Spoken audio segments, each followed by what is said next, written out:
एक महात्मा 20 वर्ष से पेड़ की छाल सूखी हुई खाते, किस लिए? काम विजय के लिए। किसी भी तरह का शरीर में पुष्टता ही ना होगी तो काम क्या करेगा? हड्डी शरीर में रह गई थी, तपस्या करते सूखी छाल जो पपड़ी होती है ना वृक्षों की, वो माप पाते थे। तो ऐसे हो गए थे। जब 20 वर्ष हो गए तो कामदेव प्रकट हुआ सामने, क्योंकि वो उसी योग्य थे, और कहा हम तुम्हें परास्त करेंगे। तो उन्होंने मुस्कुरा के कहा तुम्हारी ताकत क्या कि तुम मुझे परास्त कर। बोले अच्छा चलते हैं। चला गया काम। दूसरे दिन जहाँ वो पपड़ी खाते थे ना, वहाँ हलवा लगा मिला। अब उनका दिमाग काम किया कि जंगल में, घोर जंगल में बढ़िया सुगंधित घृत युक्त मिष्ठान, उन्होंने समझा मेरी तपस्या से डरकर प्रकृति मुझे दे रही। तो मुंह मार मार करके जहाँ जहाँ पपड़ी खाते थे वहाँ हलवा लगा मिला। हलवा पाया। 20-25 दिन हुए, थोड़ा खून दौड़ा नस नाड़ियों में। अब एक दिन अपने टाइम से जाते थे, तो जो टाइम से गए वहाँ पाने के लिए, देखा एक 16-17 वर्ष की लड़की हलवा लगा रही।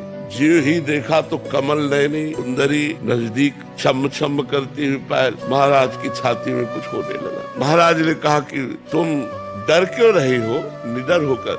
ये हलवा तुम लगाती थी?